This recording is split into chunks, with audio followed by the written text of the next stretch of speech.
আমরা সুদীপ রায় বর্মন এবং জিতেন চৌধুরী গতকাল বিধানসভায় সনাতনের বিরুদ্ধে উল্টো সিধু কথাবার্তা বলেছে। এই কারণে আমরা ওনাদেরকে মার্গদর্শন দেখাচ্ছি যে সনাতনকে কেউ যদি কটাক্ষ করে কথা বলে তাহলে আমরা সনাতনী না ছেড়ে কথা বলবো, তারই ফলস্বরূপে আমরা রানীর বাজারের একটা ঘটনায় আমরা দেখেছি, সেখানে মন্ত্রী স্বয়ং দাঁড়িয়ে আছেন, সেখানে একদিকে একটা মুখে মন্ত্রী দাঁড়িয়ে আছেন, আরেকদিকে একটা উচ্ছৃঙ্খল বাহিনী সেখানে বাড়িঘর পুরাচ্ছেন, লুট করছেন, দোকান লুট করছেন, শিশুদের মারছেন, গরু ছাগল মারছেন, গাড়ি পুড়িয়ে দিচ্ছেন, এগুলা সংগঠিত করছেন। রাজ্যের মুখ্যমন্ত্রী হচ্ছেন তখন মানিক শাহ, বিজেপি যখন সরকারে, তখন মন্ত্রীর উপস্থিতিতে, পুলিশ অফিসারের উপস্থিতিতে একটার পর একটা করতে করতে 17টা বাড়ি পুড়িয়ে দিল, 8টা গাড়ি পুড়িয়ে দিল, গরু ছাগল পুড়ল, শিশুর বৃদ্ধের মাথা ফাটলো আমাদের। তারপরে যখন কয়েকজন গ্রেপ্তার হলো, রাস্তা অবরোধ হলো, মন্ত্রী সেখানে দাঁড়িয়ে গিয়ে বলছেন তাদেরকে আমি ছাড়িয়ে দেব, থানা থেকে আমি ছাড়িয়ে দেব। আমি করতেছি তো, আচ্ছা ঠিক আছে, আমি দেখতেছি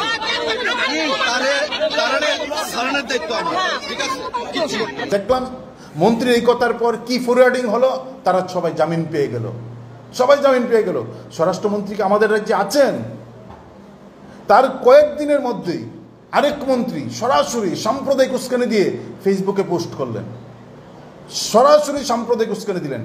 আমরা জানি না রাজ্যের স্বরাষ্ট্র দপ্তর ভবিষ্যতে সাম্প্রদায়িকতার এই যে উস্কানি, এই উস্কানি থামানোর জন্য কীভাবে তারা ভূমিকা নেবেন।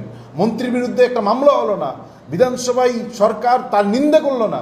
আমরা মনে করি এই যে সাম্প্রদায়িক উস্কানি, এর বিরুদ্ধে স্বরাষ্ট্র দপ্তর যদি এখন থেকে কঠোর ভূমিকা গ্রহণ না করে, তাহলে কিন্তু আমাদের যে ঐতিহ্য রাজ্যের সম্প্রীতির এই মেলবন্ধন, ভ্রাতৃত্ববোধ, এটা শাসকের নেতৃত্বে, সরকারের নেতৃত্বে বিনষ্ট হতে পারে। আমরা দেখলাম একদল উচ্ছৃঙ্খল গুন্ডা বাহিনীকে অধিবেশন শেষের দিন শাসক দল বিধানসভার বিরোধী দলনেতার বাড়ির সামনে উচ্ছৃঙ্খলতা করার জন্য নামিয়ে দিয়েছেন।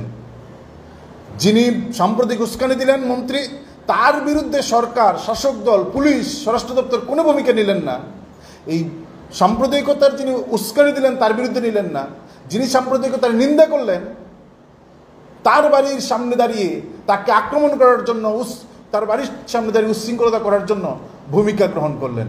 আমরা এই ঘটনার নিন্দা জানাচ্ছি। আমরা এখনও স্বরাষ্ট্র দপ্তরের কাছে দাবি জানাবো, যারা সাম্প্রদায়িক উস্কানি দিচ্ছেন সরাসরি তাদের বিরুদ্ধে কঠোর ব্যবস্থা গ্রহণ করুন, রাজ্যের সম্প্রীতি, শান্তি, উন্নয়নকে, অগ্রগতিকে এগিয়ে নিয়ে যাওয়ার প্রশ্নে।